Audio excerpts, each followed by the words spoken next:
It should be going live, and we'll just talk a little bit, and then I'll do the intro to the show.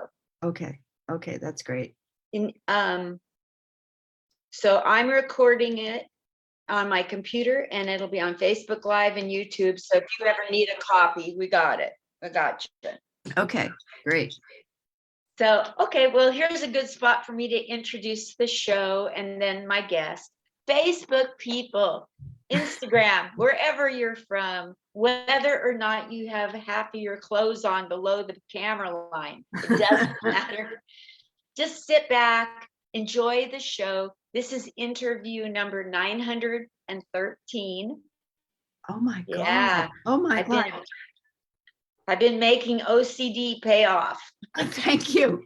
Thank you. I'm glad you got to the bottom of the barrel. At least I got in before 1,000. At least I'm in the top 1,000. Do you have a guy that wants to be number 1,000, not 1,001? Yeah. Like, it's going to cost you $1,000. Sure. Yeah. No, but yeah, so I've been just having fun so that you guys at home can, it's just an old lady who decided to do comedy late in life. And, you know, I started when I was 63, and I want you guys at home to know these comedians off stage, who they are behind the mask, you know, like when I've seen people go to comedy shows and they have no clue who the comedians are. And sometimes they like them and sometimes they like their material. And this is a way for you to quit going to the wrong comedy show. Yeah. It's just another way for you to save money. So you get to meet today somebody I adore whose comedy is stellar. And I'm going to bring her, introduce her in a second. She's over in the other square. She has a name. And if you look carefully, you'll see that it says she is Jane Condon because she is. But let me introduce the show and then I'll do her intro. So here we go. So Comic Spot has 2 sponsors. Yeah. We got the veteransofcomedy.com, which is an organization Will Clifton and Eric Knowles started. So anytime you want to have someone who used to serve our country, who's now serving up jokes, go to the veteransofcomedy.com. Find my bio, hire me, and say, I don't want anybody, but, oh, sorry, I went off again, didn't I? Let me rail it in. Okay, reel it in. Rail it in is something sexual. Okay, so now the other sponsor, he's an artist. He can take your picture, he can animate it, he can make it look like the Campbell's soup commercial that they used to have, a Jason Pollock or a Pollock, or who was that guy that did all the Campbell's soup commercials with the 4 squares? He can do everything with your photos, you guys. He's my friend. You can go to my friend list and type Steve Solomon with the O's in it, Solomon, and you can hire him for a song to take and make your pictures amazeballs. So do that. He's my other sponsor. Okay, now for the show. In the other square, we have Jane Condon, and I'm going to read her introduction that you can find on her website. It's not rocket science to find these things, folks. Meet Jane Condon. Comedian Jane Condon. Comedian Jane Condon lives in Greenwich, Connecticut, but she's still a nice person. She has 2 boys. Otherwise, everything is fine. I love that joke of yours.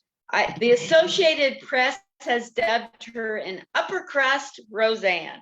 And the New York Times says Condon had the audience cackling, guffawing, and in hysterics. And she sliced through marriage, husbands, kids, politics, and other topics.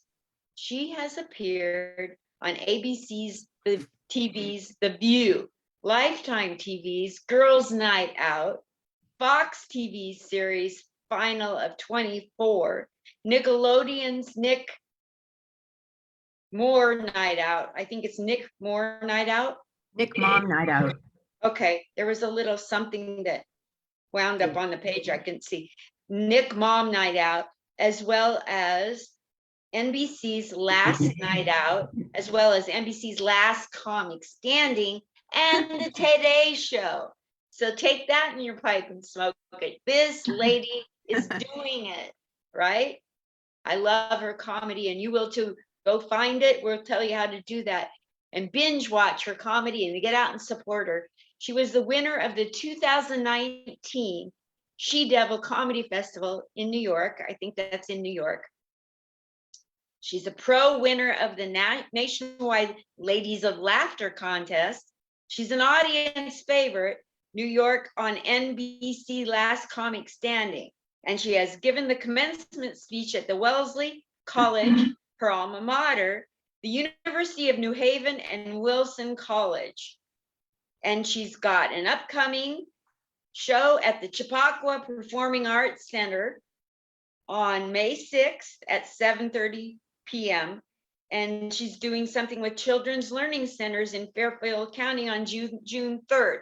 So whether you want to bring your kids, her comedy is amazing. Amazing. She's on a par. She's on a level. She's taken this to a whole new talk show. And I'm not even talking about The View. This lady is doing it, you guys. We only bring you the best. Well, sometimes we don't, but today we do. And today you got to meet her. So here she is, the amazing Jane Condon. Woo! Well, thank you. Thank you, the amazing Linda Marcus Smith. Linda is a mom. Linda is a vet. Linda has, let's see, now I have to take my glasses. Okay, overcame TBI, which I believe is traumatic brain injury. Yes. Blood clots and open mic spots. Give it up for our headliner, Linda Marcus Smith. Woo! Woo! Jane Condon, thank you for coming on the show. Oh my gosh. I bow down and worship you, lady. Oh, no. I said, I'm just happy to be in your top 1,000 since I'm 913. Yeah. Yeah, that's great. Yes. Oh my gosh. So tell people you're in Connecticut. Yeah. And I live in Connecticut, which is why I look like this. Uptight. So tell everybody, just fill us in kind of briefly or not about what it was like being in the East Coast during the pandemic for you and your family.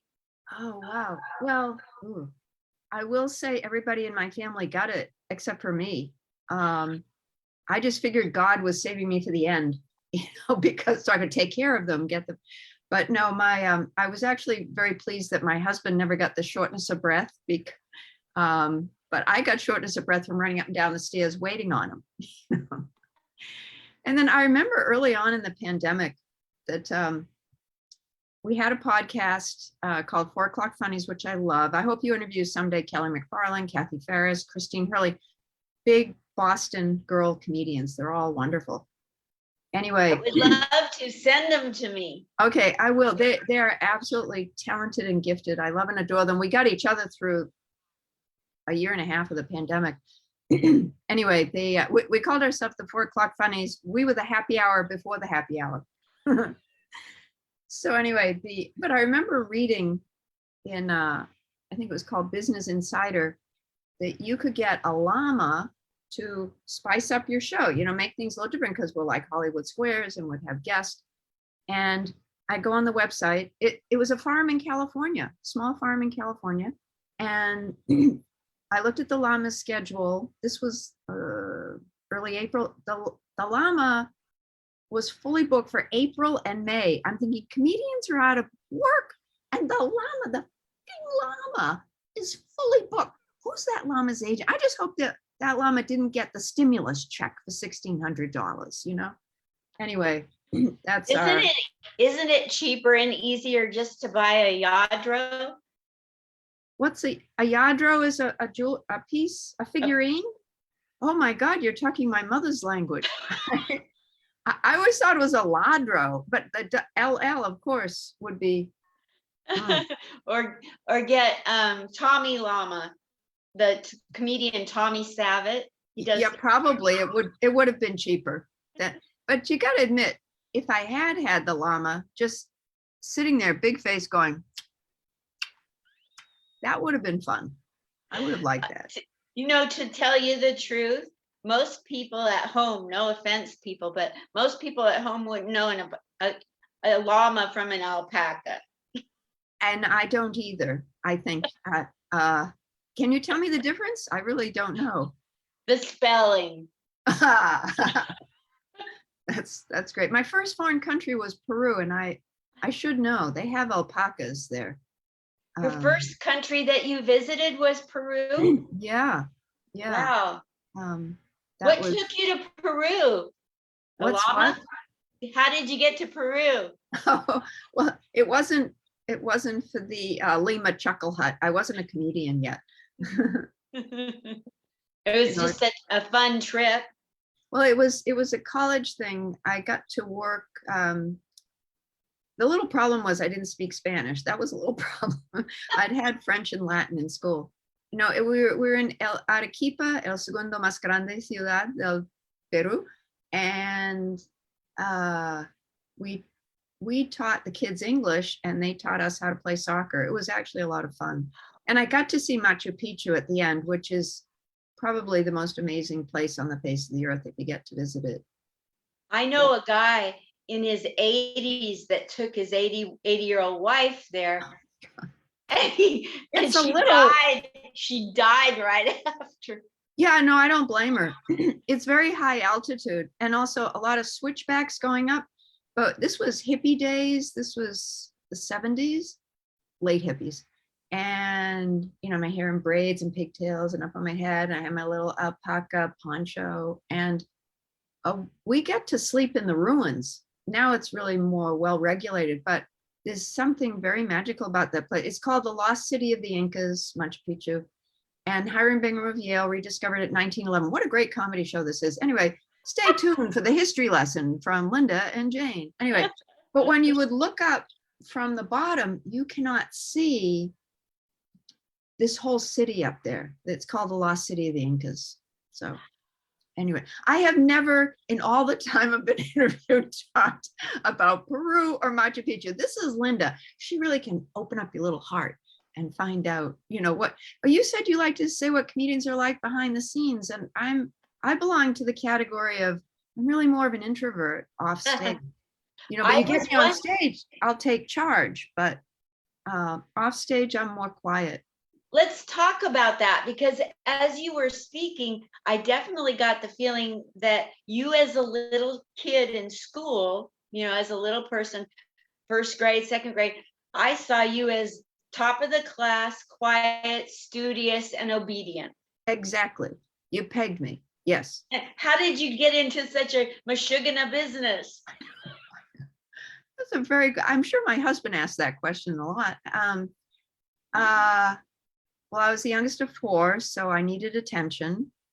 We had a little chaos in my family, you know, a little alcoholism, a little mental illness. I mean, you know, who doesn't? Okay, so, and then in high school, I went to Cardinal Spellman High School, Catholic co-ed high school in Brockton, Mass. And I like to say I'm from Brockton, but I'm not going to hurt you. It's a tough town.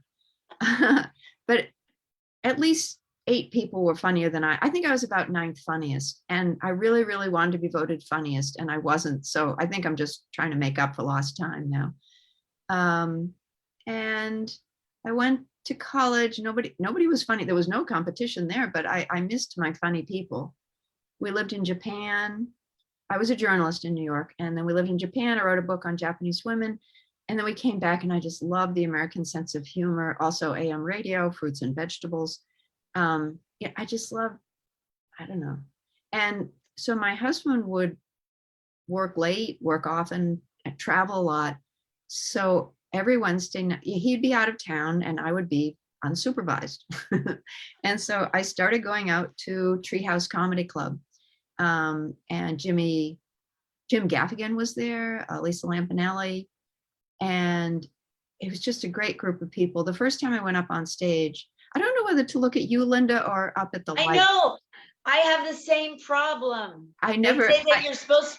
supposed to look at the hole in your computer. Okay, And if I look up there- I'll look at the whole, but I can see you next to me. I changed you from speaker view. It's probably better if you're on speaker view. Let me get rid of this thing, because then I will actually talk to the light. Talk to the light. It sounds, oh my God, now I'm not even talking to anything. Okay. Sorry, you left. It's covering up the grid thing. There we go. Okay. There, now I will be talking to you. Okay, now There you're you straight go. on. Good. And it's better. I can't see myself. Okay. So anyway, but the very first time I performed at Treehouse, and it was a great place to grow. Thank you, Brad Axelrod. I never would have gotten to Last Comic Standing without Brad Axelrod and my time there. But the best comic in the club, bar none, still the best comic in Connecticut, is Johnny Rizzo. And he came up at the end. I was just so thrilled to even talk to me. And he said, "You're pretty good, kid. Get out of this business while you still can, because it's very addictive." And he's totally right, right? It's just Like the a best thing in cult. the world. You It's know, you just also want- like a cult. it is the most wonderful tribe that I've ever been a part of. Like, I was never asked to be in a sorority or a club or a fraternity. Okay, fraternity, I can understand. But I was at National Board of Review. It's in sort of an early Oscars kind of presentation thing, movies in New York. And Chris Rock was one of the presenters. And he was leaving afterwards, and he said, "Oh, sorry, I gotta get going. No pictures." And I said, "I just want to shake your hand." And he said, "Are you a comic? Because, you know, I can pass for normal." And I said, "Yeah." And he said, "Come here, somebody take our picture." You know, because we're in the same tribe. Isn't that wonderful? I just thought that was so kind.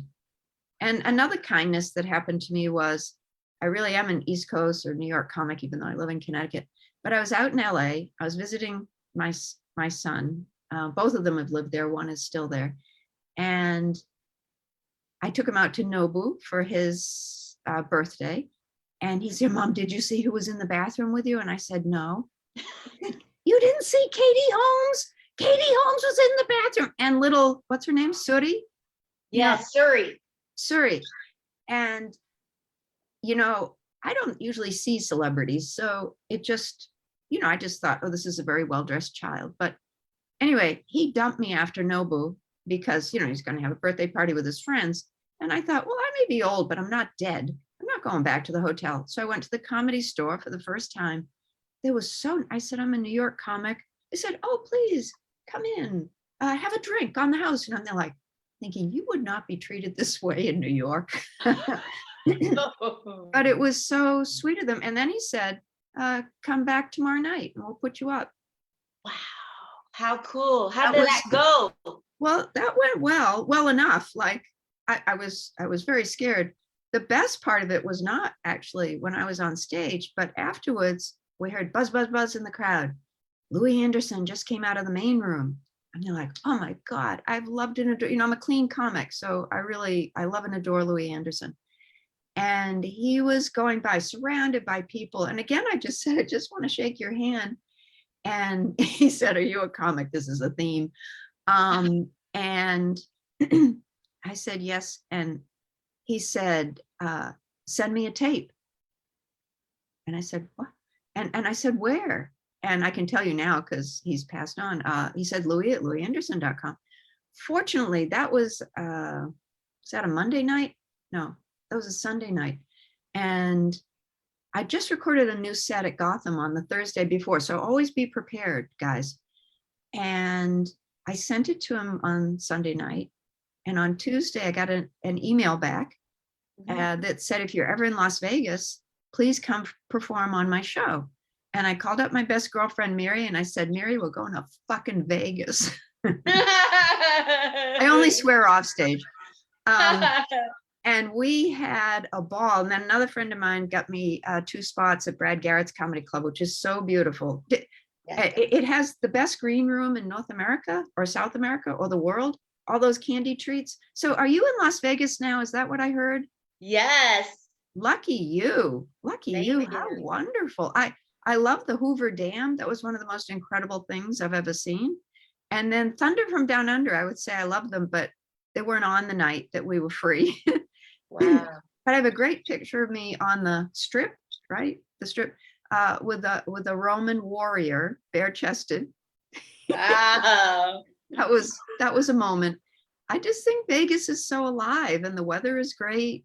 I had a ball. And Louis Anderson, to be on a show with him, my one regret, particularly this week, is I'd never performed with Gilbert Godfrey. I'd seen him perform live, and boy, was he a wonder. And I love Frank Sentapadre, who was his compadre on the podcast. But I got to see him. He made a 9/11 joke a little too early. I mean, that's so Gilbert. And, So is. And and when it bombed, he went into his aristocrats routine. Wow. And this was at a Friars Club thing, and my husband was aghast. It is probably the dirtiest joke you've ever heard.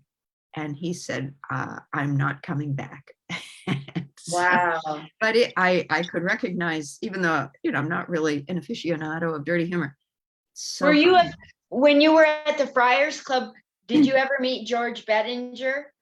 No, but I know that name. You know him? Have you performed there? It's.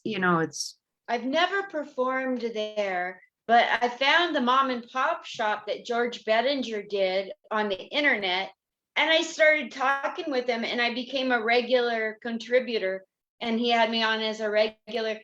My name on his show was Such a Fan. Oh, I'm such a fan of his. Oh, sweet. You know what I love is we're both, let's say this, upper middle-aged comedians. Yeah, I'm 71. Are you? Well, okay, you win, but I'm close. I'm close. And I started when I was 37. How old were you? 63. Wow. Oh, okay. You really, wow. How did it feel to start that late? I mean, I know one thing, you had something to say because you'd lived a life. Yes. So I raised a daughter as a single mother from the time she was 4, and she was sad and cried all the time. And I was overdoing it to make her, I was being silly. And my parents survived the Holocaust, and I was always trying to make them laugh. And so my daughter had to be my caregiver because I got hit by a drunk driver in 1996. Oh my God. And my daughter is bipolar and couldn't handle it and started taking out her frustration and her anger on me. So one day I put a kibosh on the relationship, Jane. Yeah. And I said, we both need a year apart to get help. Yeah. And that day I didn't want to live without my daughter. She was my everything. Right. But I couldn't have that abuse, physical and verbal, going on. Right. And so I called Ace's Comedy Club in Marietta and I said, how would you like to save my life? And I mean today. If you can get me in today to teach me how to make people laugh who are hurting. And that's why I do comedy for veterans. Because I have to have comedy with a purpose, Wow, a greater purpose. Yes. Oh, well, thank you. That's so wonderful. You had a traumatic brain injury. This was a car accident. Oh dear. Yes. Got hit by a drunk driver at a stoplight. It took me 16 years to get better. Oh my God. Oh my God. That was too much for my daughter. Well, bipolar plus TBI, that's a lot. We Yeah. only had bipolar plus alcoholism. I'm Jewish. I would never bipolar. I don't know what to say. I love that joke. Thank you. So let's talk about you being a journalist. I think you alluded to being a professional. No, I tried to go straight for a long time, and I didn't even know that comedy was an option, to tell the truth. My dad was funny. I have an older sister who's funnier than I am, but it's just, I'm the one who got on stage and kept at it, and my niece is very funny. But what's interesting is I remember this just came to me, my older sister would do imitations of the boxer dog we had. And I just started, I don't know if you see my stuff on Instagram. I'm having a ball at Condon 4. I'm doing animal impressions. Uh, since it's a holiday coming up, okay, I'll let you guess what this is. Gobble, gobble. Turkey. Yeah. Okay, I sort of gave it away. But I mean, I can do a lot of them. Well, I like my duck. I like my so that's okay.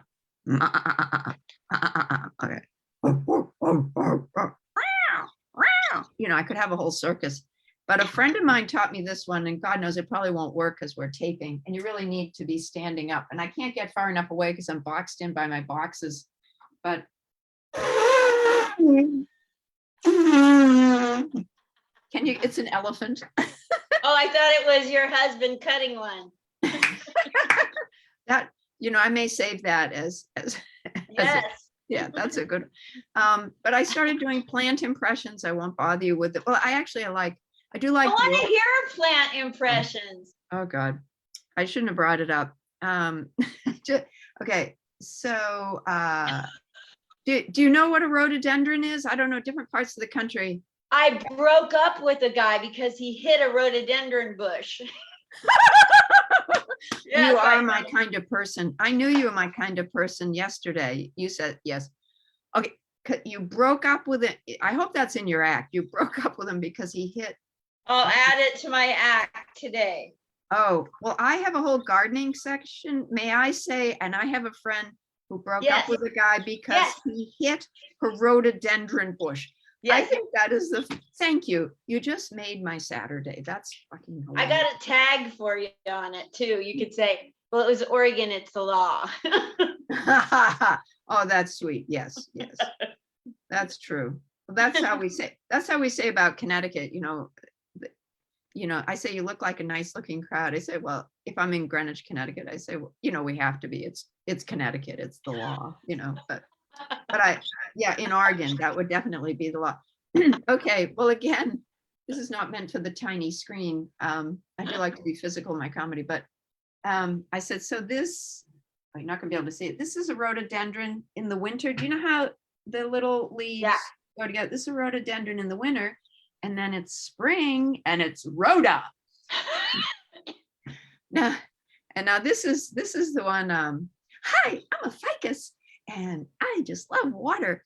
And I, my dear, am an orchid. Just soak me once a week and do not make me into corsage if I have to go to another goddamn prom. Oh, sounds like Betty Davis. Well, I love doing her as kind of an Upper East Side girl, the orchid. Wow. Just give me a few ice cubes. I love a good cocktail party. Anyway, so I thought of something else for you for the rhododendron bush bit. Okay. He took it from rhododendron to roadkill. Oh, wow. Oh, yeah. Rhododendron. I'm writing all this down. I thought you were interviewing me. I was giving to you, and now you're giving to me. From rhododendron. I'll send you a bill. Yeah, that's right. I still only pay Joan Rivers rates, $50. No. I do write all my own material, but God, but you know the rule when you brainstorm together. I actually have friends, two guy friends who, how do you say, they co-parent a joke. They have joint custody of a joke, and one can use it in town in New York, and the other one can use it out of town. I just thought that was a rather unique arrangement. Sometimes you're brainstorming with your fellow comedians, and stuff comes up, of course. Or like when people get off stage, you say, you might want to say that. And, I don't think people know this is something we do for each other. And it's such a compliment when but you have to be careful when other comedians, try to write for you because it's often in their own voice, so it's not really you. Yes. So, anyway, it's, basically we all write our own material. Well, most of us, it's whatever you want to do, I'm open. But are you fluid? I'm fluid. I'm joke fluid. I'm gender fluid. I'm joke fluid. I'm very fluid. What's your fluid? I'm drinking right now. I'm having a drink. I'm really fluid. What's your preferred joke fluid gender?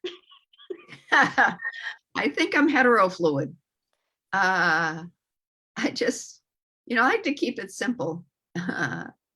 Anyway, but I have a wonderful transgender friend called Julia Scotti. She's a great, great comedian. There's a documentary out about her right now called Julia Scotti Funny That Way. I have a little cameo. But I had her. Hello, boys, I'm back. Yeah.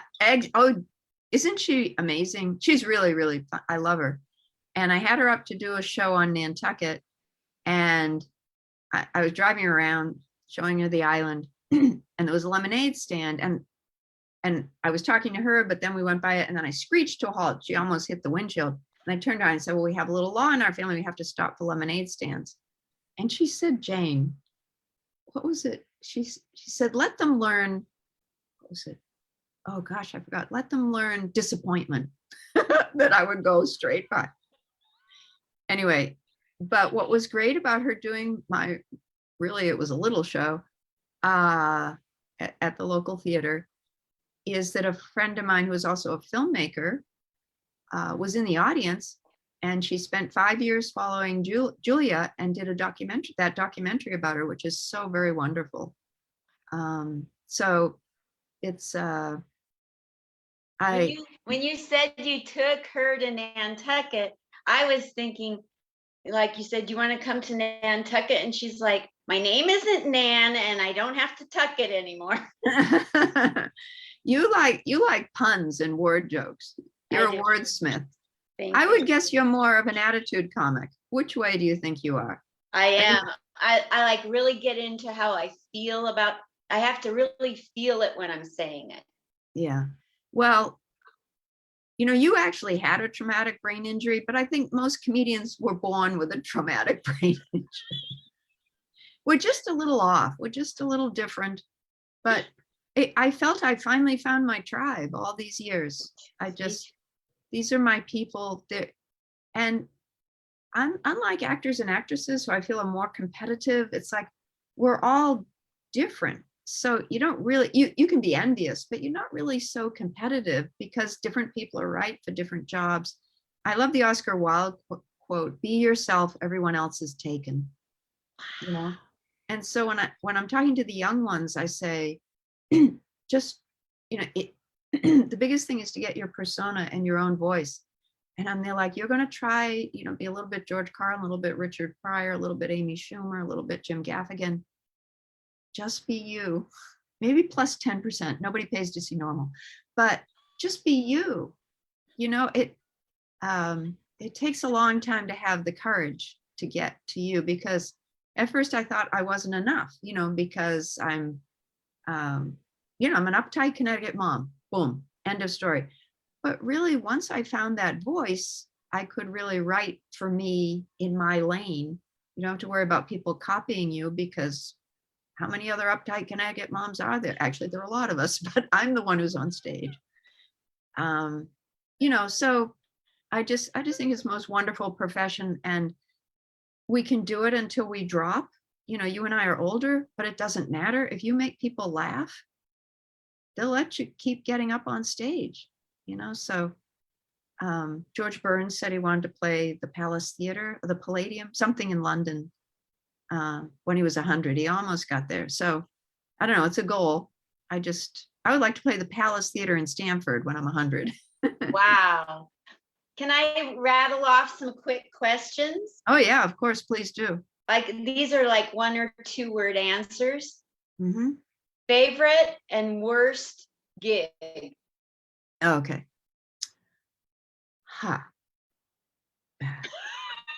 No. Well, to advance on last comic, that night that I was audience favorite in New York, I had tried out for the show 4 times.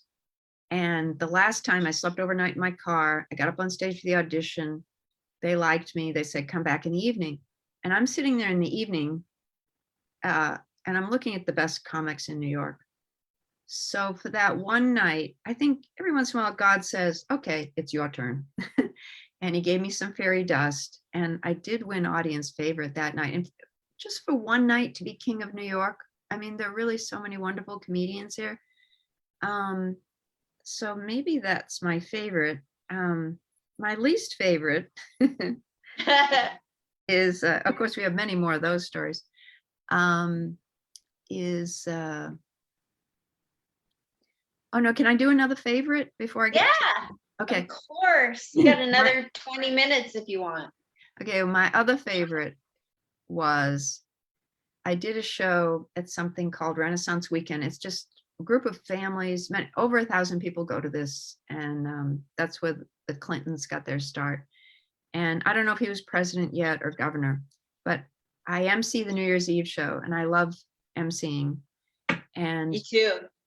and it's I feel like you'll always work if you can be a good MC. That's what I have a little seminar called How to Be a Working Comic. I say, be a good MC. End of lecture, go home. But anyway, that night, it's a New Year's Eve show. We do song parodies, and I will do the interstitials, and I sort of sew it all together. And I try to do jokes off of what the song parodies were about. And afterwards, Barbara Mikulski, the senator from Maryland, came up, and she said to my husband, she said, are you married to this woman? And he said, yes. And she said, may the force be with you. That was cute. And then Bill Clinton came up and he said, you're very funny, Janie. And then that should have been enough. But then a woman named Gail Schwartz, was a social worker up in Brookline, Mass. I knew that her 42-year-old son had just been diagnosed with lung cancer. Both my parents have died of lung cancer. My dad when I was 15. And she said, you're really funny, Jane. She said, you know what? You made us forget for a half an hour. And I thought, oh my God, that's why I do it. You know, I was always like you. I was the kid. I grew up in love, but chaos. And I was always the kid going, but look over here, you know, something bad would happen, but look over here, you know. And so I guess my favorite bomb, so you could call it my least favorite show, but it turned out okay. Sorry to make it a long story. No, this is producer awesome. friend of mine said, Jane, has anyone ever told you you talk too much? I do remember my family went to Buffalo on vacation once and they didn't take me. And I said, why? And they said, because you talk too much. Okay. But anyway, least favorite show, at least in the beginning, it was the least favorite. Again, I'm entertaining at Renaissance. And the song had been about favorite TV shows. And I said, well, my favorite TV show is 24. Do you remember it with Kiefer Sutherland? Yes, and absolutely. I love that show because my dad was an FBI agent, you know, law enforcement family. Wow. And I said, so they'd done a TV show song. And I said, well, my favorite TV show is right now, I love 24. And I know Chloe is married to Morris, but I think she should really end up with Jack. And then I tuned into the audience and I heard crickets. It was nothing. When you hear nothing, you can't even get one person out of over 1,000 people. That's a pretty bad joke or insight. And I felt at that instant, I felt like a truck could have gone through the silence. And I said, oh, I forget. You know, you're very well-educated people. You're all reading the Wall Street Journal or Scientific American. And then I moved on because when you bomb, you know this, you either acknowledge or you just blow on through. I chose to acknowledge, you know, and then I blew on through. So afterwards, this guy comes up to the dais and he said, well, I really like 24. And I said, sir, I think it's you, me, your wife, and my son. He said, well, I'm the executive producer. And he said, and you should be on my show. And I said, wow. I should. I said, I think I make a good CTU analyst. Remember they had counterterrorism unit analysts? I said, I'm an FBI agent's daughter. And by God, I think it was like 5 or 6 months later, I was on the season finale of 24. So I think the moral of the story is it's okay to bomb sometimes. Wow. But it was it was, oh my God, it was so great. You probably acted a lot more than I, but I just loved the, all the food they had and all these buff guys, you know, of course, they're not eating anything. This is where the gum is. And they're like, this is where the bagels are. I'm just putting them in my LL Bean tote bag. They gave me a chair. I had one line, which I milked into 2. Do you want to, the line was, yes, ma'am. How do you want it coded? I'm on the plane going, okay, what's my attitude? What's my intention? What's my motivation? And I'm there like, yes, ma'am. Long pause. How do you want it coded? So my son said, Mom, only you could make it into 2 lines. So that was a real high point of my career to be on that. And I did love giving a commencement speech. That was a real honor at my school. Tell me about that. Well, it turns out that they like you to have a script. And, most comedians, we go in with a game plan. We have an outline to write it out. And they're like, why do they want to? I don't write things out. I go in with a game plan. And he said, no, they just want to make sure you don't say mother effer or something. I'm like, it's a commencement. I don't say mother effer. So he said, look, just write it out for them. And then, of course, I did ad lib because that's what we do. That's what poor Chris Rock did, right? He didn't say that joke in rehearsal. It just, at some point, you learn to trust your instrument. And sometimes we take a chance because we're awarded. I mean, sometimes it doesn't work, but you just blow on through. They'll like the next joke. But anyway, at the commencement, at one point, I just pushed the script aside. And I said, as I look out, it was 550 young women graduating, very bright women. This is where Hillary went and Madeleine Albright, Janie Condon. But I said, I'm looking out this sea of eager, educated faces. And I'm thinking, I have a son in the audience and he is available if anybody's interested. And I'm there, honey, would you mind standing up? He was at NYU grad acting then. Would you mind standing up? God bless this child and all the tuition we paid. He stood up and he waved and he said, call me, call me. I had so many mothers call me. Nobody called him. The mothers called me.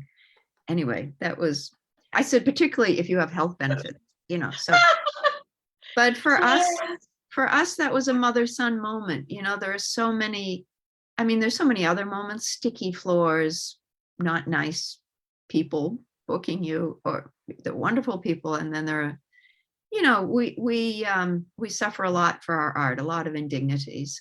But when you get those golden moments, those magical moments, that's why we keep doing it. You can't stop us. Even a pandemic couldn't stop us. You put me in an effing box like this, I'll still do it. I will still talk to you. I don't know about you, but in the pandemic, I was interrupted by dogs, cats, but the worst was the parrot. You ever had a parrot? I said, do you think you could put the parrot in the other room? They said, don't worry about her. She's on different meds now. Cinnamon, that was Cinnamon.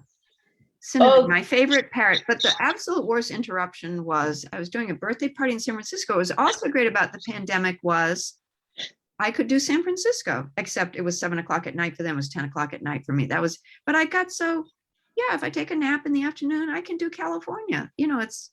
That would broaden my audience. It was, if anybody speaks English, they can listen to me on Zoom.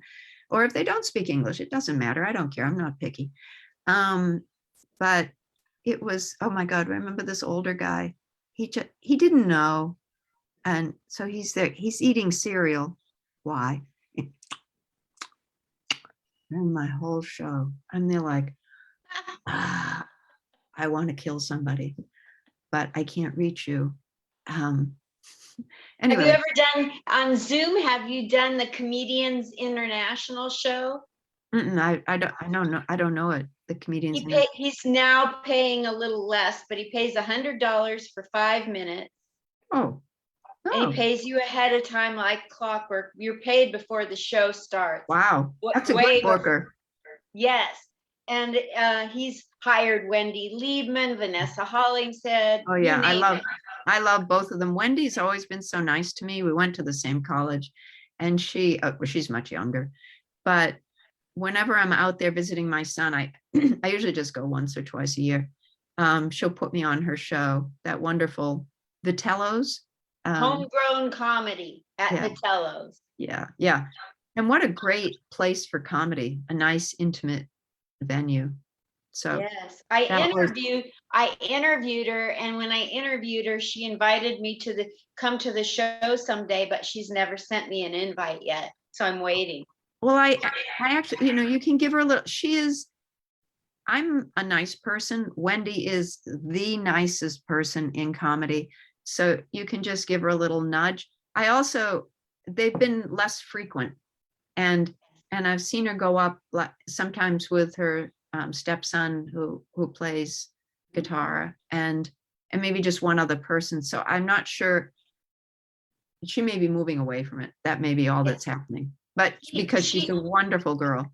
So I have a connection with her, not through college, but so like I'm not that smart. So when I was that day that I got help to do comedy, I went home and I said, I don't know who's a comedian that I could emulate to begin with. Yeah. So I scoured and I found Rita Rudner. Yeah. In fact, Rita Rudner is someone I model. I just didn't dress as well as she. I could never dress as well. But she was one of my first people. I was in a comedy class and they said, like, do a monologue from someone you like. And I did Rita Rudner. Absolutely. Is she still working in Vegas? She's still not in Vegas. She had a residency here. She's still out there working. So, but she doesn't. That's great. Do it here. Great. That's great. For I'm sorry, I interrupted your story. You said so you looked up Wendy, you looked up Rita Rudner. Mm-hmm. So I got to meet Rita Rudner and I told her something and she said, I want to use that line. So that was cool. What a compliment that is. Yay, team. That's a great compliment. It was just one of those flip things that came out of my mouth, you know. It wasn't. Well, you are a joke machine. I can tell you're an idea machine, you know, and you're a love machine. Just that. Thank you for all the love and attention you bestowed on all the comedians, you know, because it is a great group of people. It is. And you know, they've suffered. I mean, they have. So many comedians have told me horror stories on and off screen, how they've been treated in the biz. Yeah. Yes. Yeah. And you have to love it enough to just keep going anyway. And you'll have golden nights and you'll have awful nights, you know, often beyond your control. So I watched a bunch of videos of Wendy Liebman. Yeah. And then I put the videos down and all these jokes came to my mind. And I wrote a bunch of stuff in her voice. Yeah. And then I was like, this isn't my voice. Right. So I found her email and sent her these jokes. Right. She didn't know me from Adam. She probably thought I was a crazy stalker, right?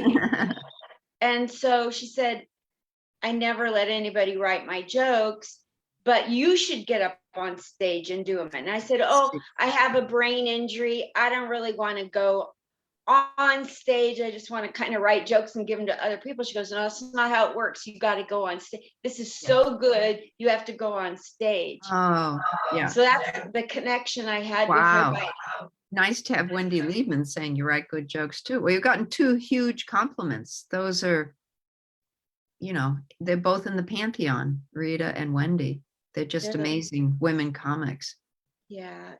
I mean, it's nice to be told, but where I suffer from is, you know, I'm 8 years in, I'm just now getting invited to host at the LA Comedy Club because I have the brain injury and memorizing material and delivering material in front of bright lights shining into my head, giving me a seizure.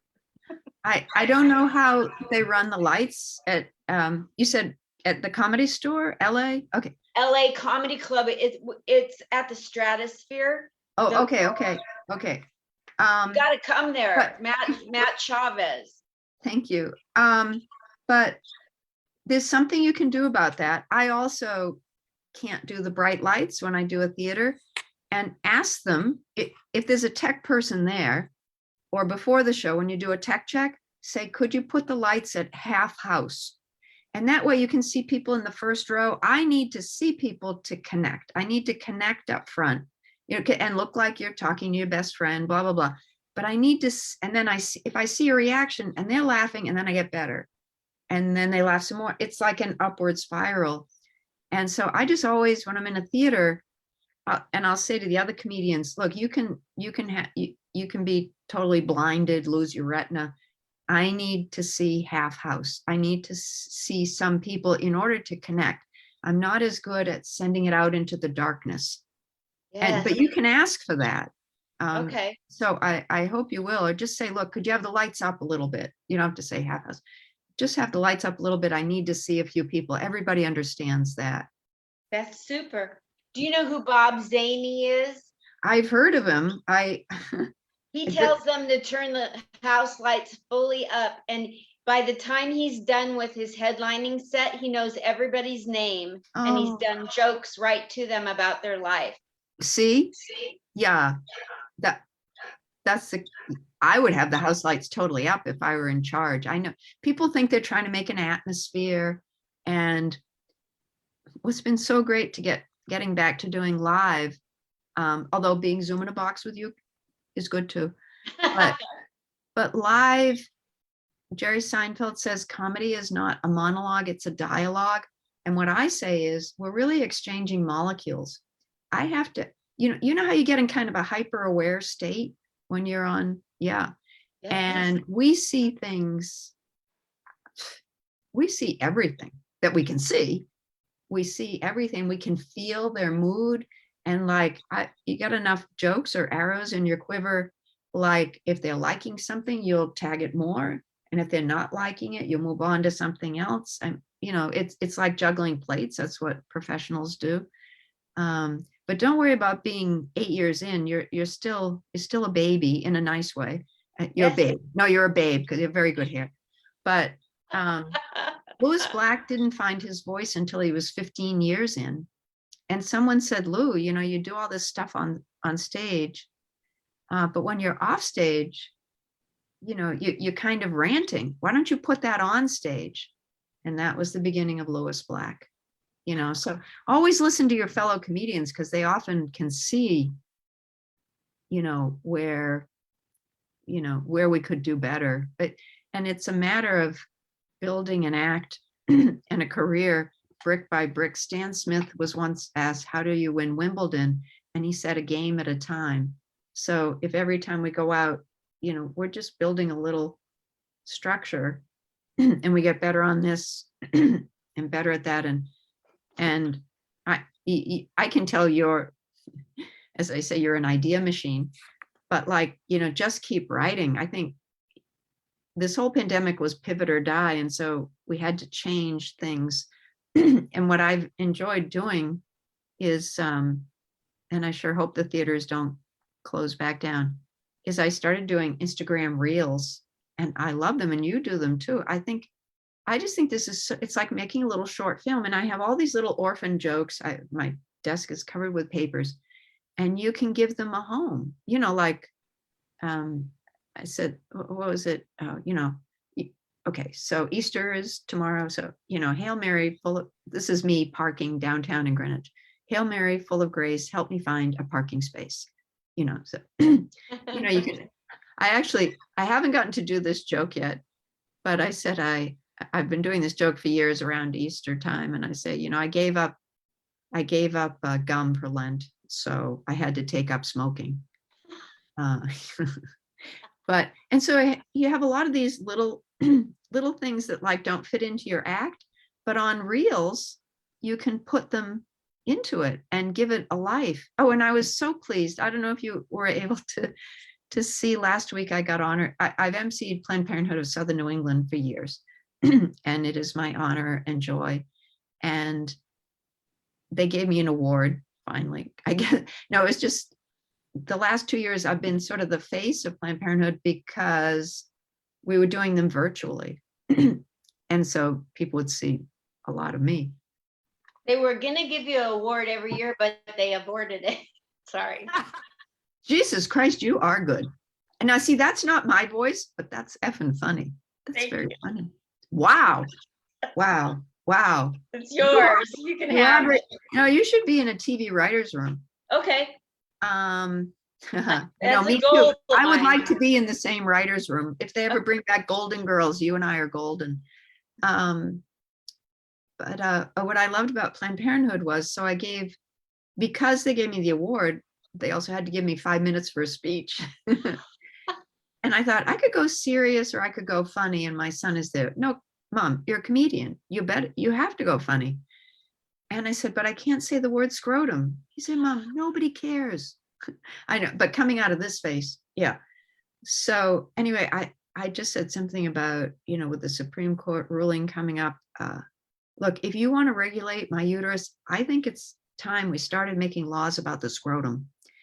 And, we're going to have to supervise the people, and there's going to have to be parental consent, and we're going to have to know they have admitting privileges at local hospitals, because only our people can handle our goddamn scrotums. Anyway, so, this was so brave of me. You have no idea. I'm not a scrotum girl, but I love my closing, which was, I said, I just want you to know, before I go, I am pro scrotum.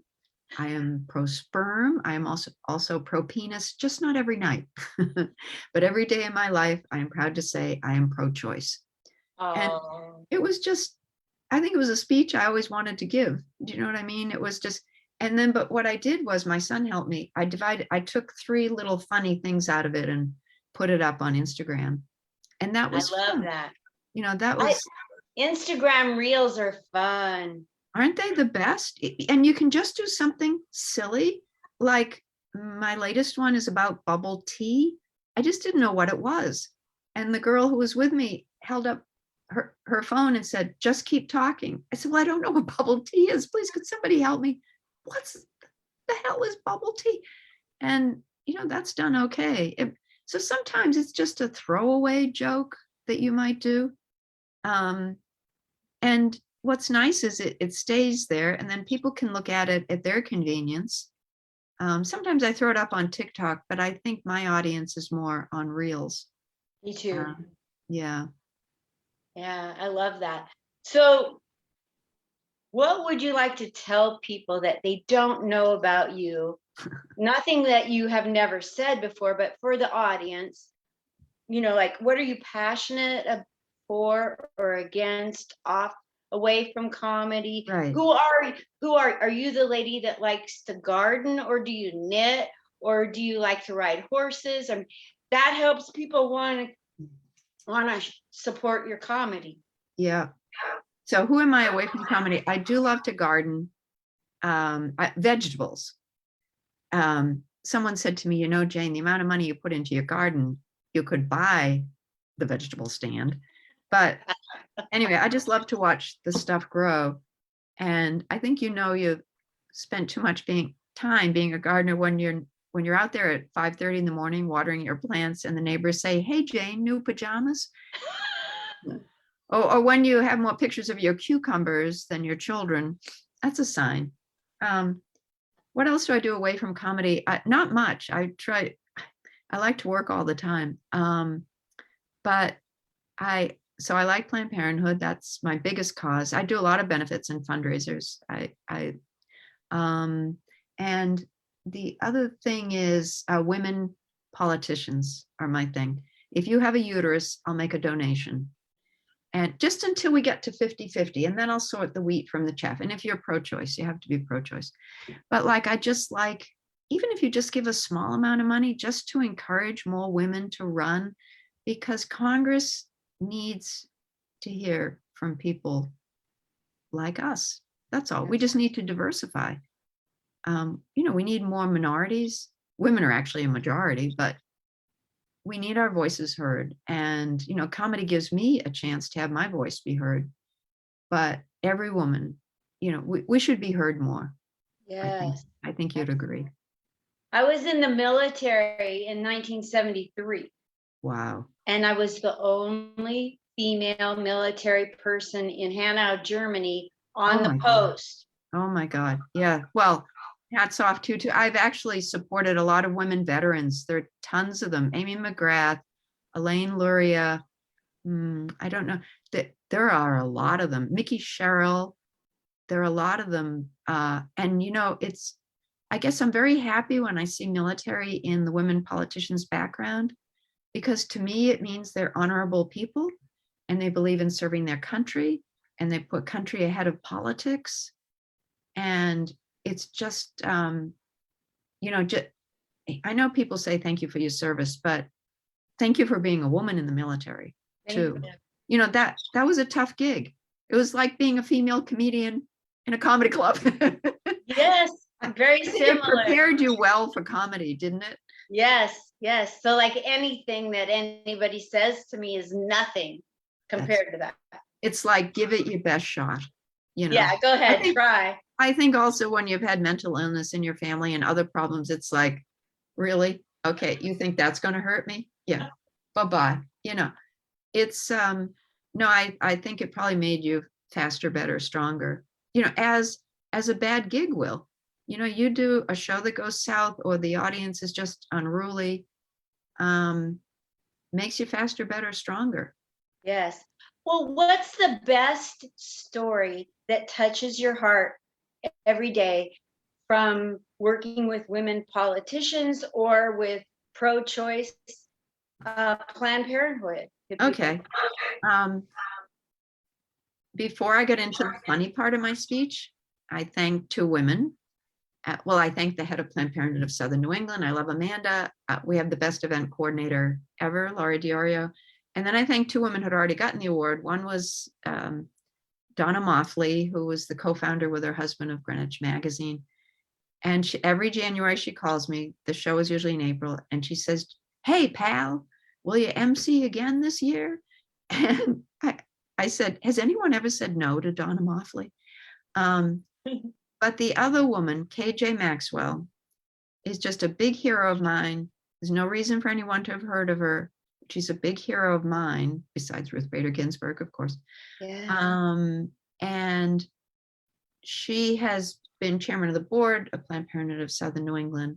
And we're not too shabby an organization, by the way. Griswold versus Connecticut, the contraceptives, the law about you could get contraceptives without permission from your husband, that came out of Connecticut. We're a very strong and active affiliate.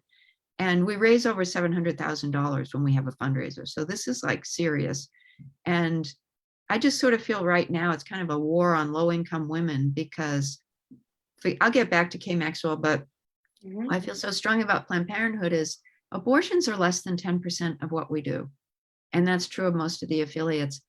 You know, the biggest growth area is in STDs, sexually transmitted diseases, and all the young men are coming in. And they give counseling on anxiety, on depression. They give you referrals. You can get a free mammogram. They give free contraceptives. They give sex education. Nobody ever told me what was going on. I didn't know my rear end from my elbow. And do you now? No, I still don't. Now they're kind of closer together. Yeah, yes, they are. Yeah, very well said. Yeah. Anyway, going back to why I admire Kay. So she's the head of Planned Parenthood in our neck of the woods. She was the head of League of Women Voters nationwide. So Kay does big picture, but once a week, she also escorts the young women into the health center, the clinic, to get abortions. And there are protesters out there.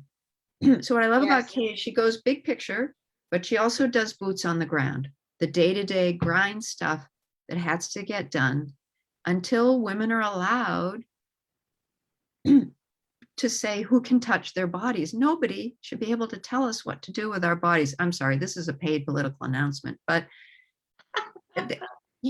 if we told men what to do with their scrotums, right? Or their dangling participles, you know, I only like that joke because my aunt was a high school English teacher. I love participles. Okay. I do a rape joke because it refers to how, you know, it was the woman's fault back in our day, you know, back in my day, you know, but yeah, I mean, you're very brave to do. I haven't figured out a good rape, incest, or Holocaust joke. I just, you know, everything is fair game if you can turn it a certain way and make it authentic and make it in your voice. But do you have a good abortion joke? No, I don't. Because I know you're going to write me one though. I got one for you. You want to hear it? Yeah, sure. It's probably not my, but go ahead. Yes. Okay, go ahead. It's probably not your voice, but you could say you met a girl and she has a daughter that doesn't speak to her, and you were trying to console her and you found out that she had an abortion. You know, so she had one live birth and she aborted one. And you're like, well, maybe you aborted the wrong one. That is very funny. You can have that's no, it's you. You get up on stage, girlfriend. You say that. That's My daughter would kill me if I Oh, said yeah. it. Oh, yeah. No. There is that consideration. We do go home to these people, so be a little careful. Yeah. No, I know what you mean. Like every joke about my husband is so harmless. Yeah. I say his initials are KGB, so it doesn't monogram a lot. He's not going to get, you know. No. No, you have to live with people. And the comedy club bookers and your fellow comedians will not be at your deathbed. Newsflash. Your family will be, and friends. I have So, one last question before we need to go. sure. And after the question, I want to hear you tell people where to follow you and Thank remind you. them about Chappaqua and the performing arts Thanks. and anything else. But my last question is, my mother used to say I could ask more questions, more blank questions. I know my last- mother said the same thing. Yeah. Did she? My last question is, every comedian, here's the setup. Every comedian has that one joke that sort of kind of almost works and they refuse to give it up. What's your joke that you're not going to give up? No, I usually give it up. I give it up if it's not working. Okay, what's one that you gave up, but you loved it? Oh my, I can't remember. I'm sorry. It's Saturday morning. I can't. I'm really sorry. I would love to rise to the occasion. I have a Holocaust joke and it never went over in Portland, Oregon. All right, you do a joke for me. I'd rather hear your joke.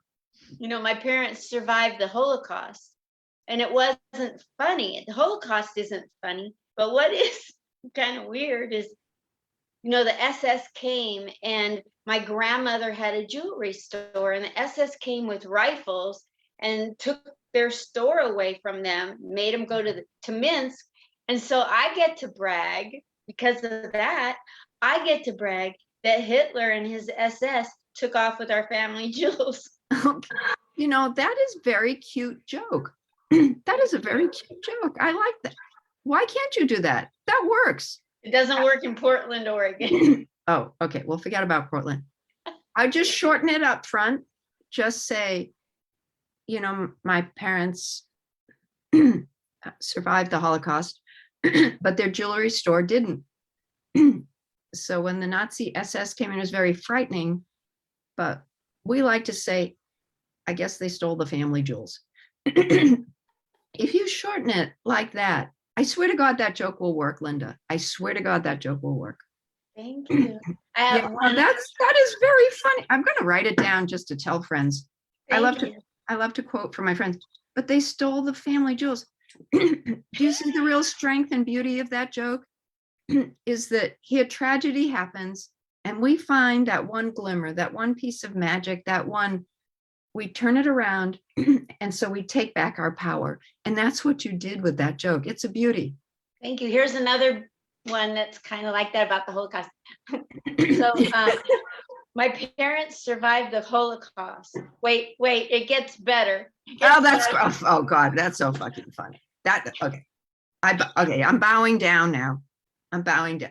Is that the joke? That's so funny. No, the joke, I just added that right now. Oh, no, that's a keeper. Please, just put that in the box. Oh my God, that's so funny. And I know some of you don't believe that the Holocaust even existed, so I have this to say to you. Oh no, they didn't survive that Holocaust. They survived the one that did exist. I know I haven't made it work yet, but I'm pretending in my mind, okay, I'm going to be loving and kind. I don't hate you that you're Holocaust deniers. I just came up multiple personality to cope. I just came up with multiple scenarios that these people didn't believe in that Holocaust that didn't exist. But I'm talking about the one that did exist. Well, that's put that little clip in. You need to do that little explanation that you skipped a step in your, I do this all the time myself, that your mind works so fast. That's all that's happening here, is that you just want to get to it. Okay. But you have to say that you were talking, exactly what you said. So I was talking to some Holocaust deniers, and they said this thing didn't happen that we all know did happen. But I'm talking over here about the thing that did fucking happen. Okay. Yeah. You don't need to add the F word. You can add the F word in your attitude. But if it's a club, you can say the F word. If you're doing a comedy fundraiser or whatever. On Last Comic Standing, when I was auditioning, Alonzo Bowden, who I love and adore, I said, love him. I love him. He has a big heart and he's extremely funny. And he said, Jane, I'm auditioning, right? I've been awake all night, sleeping overnight in my car. and he said, but you don't seem like a club comic to me. And I wish I'd said, no, I'm really a country club comic.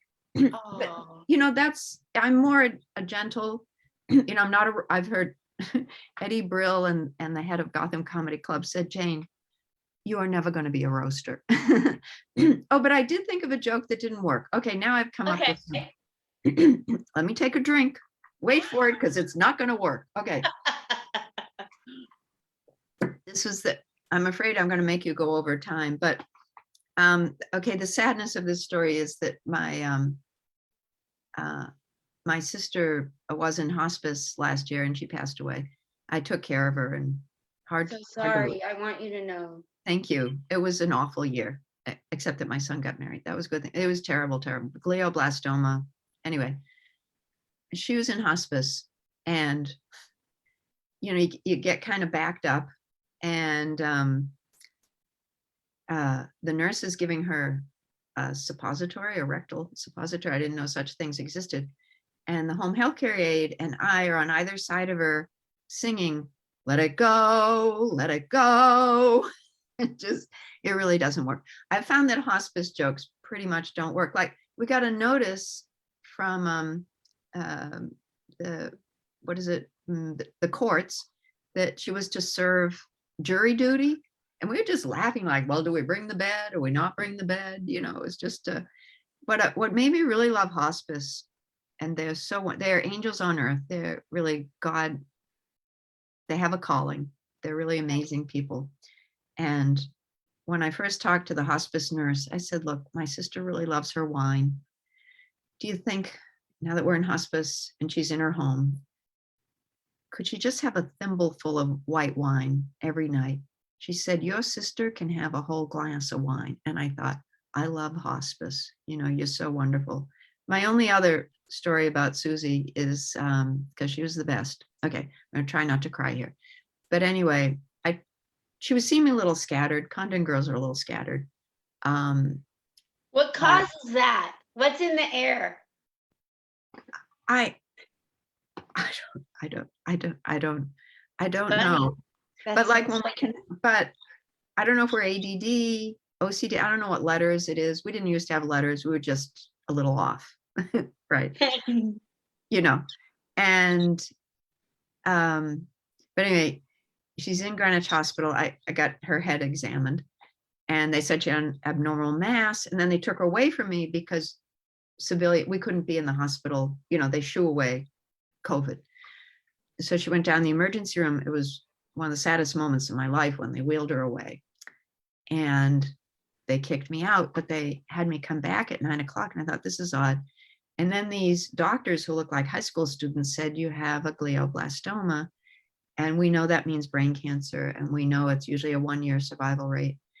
And she said, well, we've had a good ride, Jane. And I said, yeah, we've had a good ride. And a few minutes passed and she said, I'm really hungry, Janie. And the nurse said, well, I think we can do something about that. It was 9:00, so I was surprised. And she said, Jane, come here. She said, do you think the meal comes with white wine? And I said, Susie, this is Greenwich Hospital. Of course it comes with white wine. So those are my group of hospice jokes that mostly don't work because it's a sadness story. But I think a lot of people have had troubles during the pandemic. They've been a tough 2 years. So I know I'm not alone, but she was my first audience, my best audience. So anyway. She's still there watching you. Yeah, I'm wearing her clothes. How cool is that?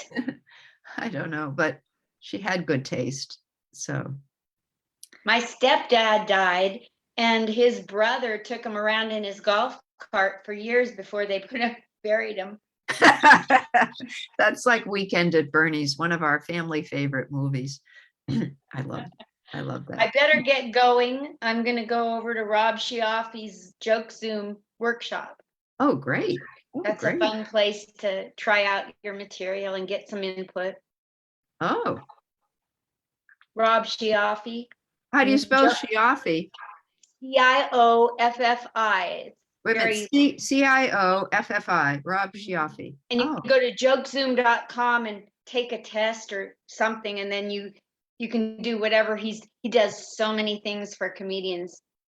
oh, I've seen that name around. I just didn't know him. Yeah, he's a cool guy. Cool. Wow. Is he Yeah. LA or New York or Vegas or? New York, somewhere in New York. I'm not Oh. sure what part of New York. Yeah, no, I've seen his name for years. I just never. He's been around for decades, but he doesn't think he's funny. Once in a while he'll host and at Governors or whatever, and when he does, he'll just like do one joke because he's not very confident about his material, but he can help everybody else. He's brilliant Wow. at helping others. Wow. Wow. That sounds like a great guy. Wow. Yeah. Anyway, Well, well, you're a thank you. great girl. Thank you for Thank having you. me. Thank you so much, Jane Condon. You guys tell people where to follow you and your upcoming performances, please. Well, I guess the best place to follow me right now is on Instagram, the Reels, at jcondon4, JCONDON4. My Twitter is at Jane Condon. My website is janecondon.com. Facebook is great. I always post my coming up shows there. Like most comedians, my website, I should post the dates. I get busy, but I'm really enjoying the creativity of Reels, and I recommend every comedian try it. It's a lot of fun. It is fun, so fun. And even if you're not a comedian, try it and maybe you'll find out that you got an audience for your shtick. Oh yeah. I really do I like Instagram. I love Facebook too, but Instagram right now is because it's visual and it's quick. You're in and you're out. I think it's the new late night TV, to tell the truth. I scroll through at night and then I sleep like a baby. I like to take something a reel of a famous person singing or talking, and then I hit remix and I mimic what they're doing. And one of these days it's going to hit and I'm going to get hits because of Matthew McConaughey. Not because of me, Oh, I saw it. The World's Funniest Comic was like, did you do that one? That was great. Yeah, that was, I had Ted Lasso looking at me like I was on stage. I did one. Anyway, they're great ways. There are many ways to be creative. And we always come back to the trunk of the tree, stand-up comedy, live on stage, nothing better. Zoom is second best. But it's, I love this profession. I have so much fun. Thank you so much, Jane Condon, for your time, all your input and insights, and sharing your life. God bless you. Well, God bless you, Linda. Thank you for all the attention you give your tribe. My tribe. Yeah, I love everybody. A tough biz. Thank you. Tough biz, but the best biz. Yes. Sending love. Love you. Bye. Bye.